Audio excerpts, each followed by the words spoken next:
All right, so Argento has a new film, and it is on Shudder. We have a copy of it on Blu-ray. We've had this for a while. We did get this from a bootleg site because I was like, "Is this ever going to get a release in America?" I would like to, but I'm not sure if it will. So I bought it. I think I got it for like $5. It's excellent. So if you are looking for it, you can ask me, and I'll tell you where you can find it. And until it's released, if it's released, then don't buy it off here because that's not cool. But if they're never going to release it otherwise, I don't have any issue with it. So, Dark Glasses. This is a film that I was interested in because it's Argento. And I'll just give a quick synopsis. So we got our main character, Diana, and she is a prostitute. And there is this crime spree going on where this guy is killing prostitutes. And he chases her down, runs into the back of her in her car, which gets her in a car accident, and she loses her vision. And in doing so, she also inadvertently, because it's his fault for hitting her in the back of the car, she smashes into another car, killing the parents on board and leaving the young child alive. And then her and the kid team up to try to figure out who did this to them. Overall, okay, so I think what's important here is to note, obviously Argento is a big name, right?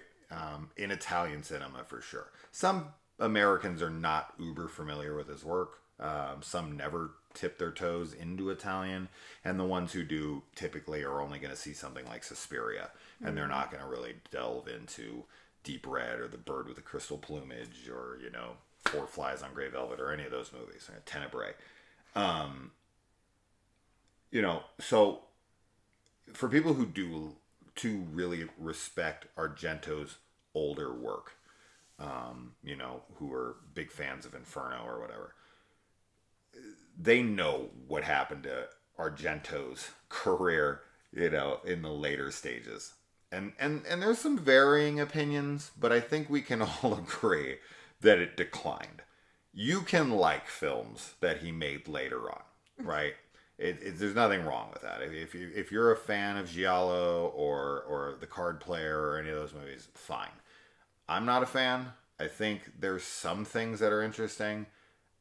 I would hope we can all agree that Dracula's terrible, because it really is bad, like really, really bad. And that was the last movie he had made.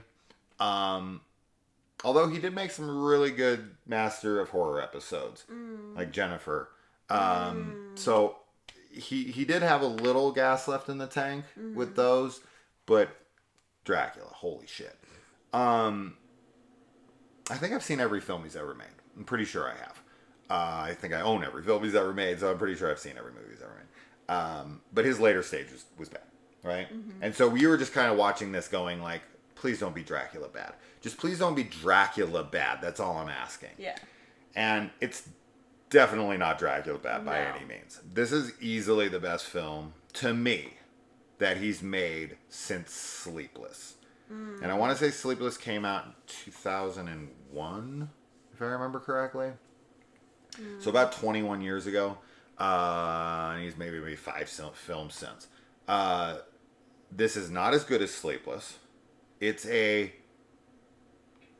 okay giallo slasher. It's okay. It's fine. It's fine. And that's a huge step up from Dracula. Yeah, I haven't seen any of his later work, so I don't know what the quality is aside from Jennifer from Masters of Horror. But I know that we talked about Dracula before we watched this, and you showed me some screenshots from there, and I think that your expectations were definitely much lower. So you liked it a little bit more than I did. What's the last freaking Argento movie you watched? I don't know. Deep Red? Yeah. Arguably his best movie? Yeah, so going to go from that to this? Rosa to this, I was very meh on it. It is okay. It's fine. It has the style, but it wasn't super stylized that I could, ignore other parts of like the plot for just the style. Because I was a little, like, I didn't really like the relationship between the girl and the boy and the kid. I had a hard time with them, and I don't really know why. I kind of think that it might have been the lead actress a little bit, but I don't know. I don't have like a bunch of like really bad critiques of it, or like major critiques. Just that it didn't land with me. Like, I think I'll forget it in a month or two. Because it was pretty underwhelming. It's a pretty generic film is the problem, right? There's nothing really that interesting going on, and there's definitely nothing in this film that hasn't been done by Argento better. Right. So there's a lot of tropes in here. You've got you've got this like sexually liberated woman who's the lead. There's some overt sexuality. With violence, that's very typical of giallos, right? You've got the gloved killer, you've got the obvious, typical staples of an Argento film. But and if you go back, right, like the one positive I will definitely say here is if you go back and you go to something like Do You Like Hitchcock? That TV, made-for-TV movie feel that those later films, post-Sleepless, had. And then up to Dracula. But Dracula doesn't have a made-for-TV. It has a fucking made-for-the-garbage can feel to it. I don't even know what that is. That's a totally different thing. That's like an asylum movie. That's what it reminds me of. Like a Sharknado or something. But like the other ones, the aforementioned ones that I just said, they have a real cheap TV quality to them. Even Giallo with Adrian Brody, like that just feels like it was made for television. This one doesn't. This one doesn't have that feel to it as much. It feels like it actually has a production value. It feels like a film.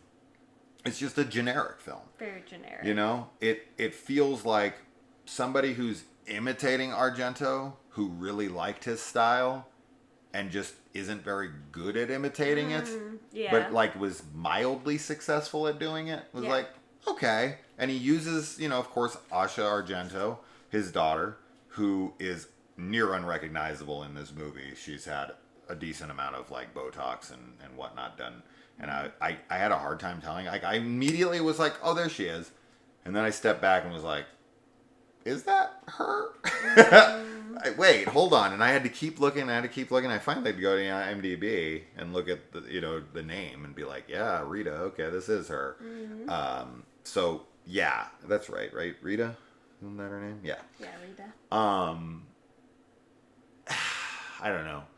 It's tough. It's you put your expectations on another level when it comes to certain directors, right? If John Carpenter makes a movie, you're going to be a little harsher on Ghost to Mars if John Carpenter made it versus some nobody. Like you watch Ghost to Mars and you're like, oh, that was kind of campy and silly and I kind of had a little fun, like whatever. But John Carpenter makes it and people are like, that was shit. Sure. And it's like, okay, I get it. Because don't even get me started on Carpenter's later work. Oh my God, The Ward, stuff like that. Dreadful. It's dreadful stuff. But I'll take another film from Carpenter. Sure. I'll take another one. He was making that movie like Dark Clyde or something Clyde? I don't know what the hell it was. I don't know. It had like this. I'll show you a poster. It was really cool. It had like this demon angel thing on the cover. It was a really cool poster. But of course, it never happened. I think you're right, though. I mean, you kind of hear the name Argento, and you're expecting something really, really cool and well done. Yeah. And I've come to expect that the actress in these movies is going to be her performance is going to feel forced. That is super typical of almost every Argento film I've ever watched. Doesn't matter what it is. Is that because he's like hiring women more based on their like aesthetic and not so much on their acting ability. No, I just feel like that's a style. That's what he likes. Like he likes that kind of dialogue, and I think there might be a language barrier because he is an Italian director, and he does record a lot of his films in English, right? And he's working with American actors sometimes when it comes to like Phenomena with Jennifer Connelly and Donald Pleasance. You know, you've got American actors that are working with a guy who's fluent in Italian. I do think that can be, because when I've watched interviews with him, his English isn't the best. Yeah. But I think he just likes that kind of like theatrical. It's very like not what is it like soap opera-y. Like that's the kind of acting style it reminds me of. Reminds me of The Girl in Pieces. Bastard. Yes, but that's like soap opera-y. Yeah. So. I mean, I liked it. I liked it fine. I liked it because it wasn't bad. Right. That's why I liked it. Yeah. I was like, oh, okay, this is kind of Argento. Okay. I'm back on board a little. You know, maybe next time you can make a movie even better than this. We can get you back to Sleepless. We can get you to Sleepless quality. I am totally on board. Just get you back to Suspiria. That's not happening. You will never make a Deep Red again. That's just not happening. There's no way. But if I get back to Sleepless, I'd be down for that. I haven't seen Sleepless, so. Oh, I'll show it to you. It's very good. It's not top tier Argento. It's like one rung under. Okay. Yeah. Yeah. You know. So, anyway, that's that. That's all I got to say. It's currently on Shudder, which I don't think we mentioned. It is on Shudder. Did I say that in the beginning? I don't think we said it. It's on Shudder. You were like, I got this copy. Well, it'll be in the freaking title. Shudder Original. So you're covered. Let us know what you thought. Bye.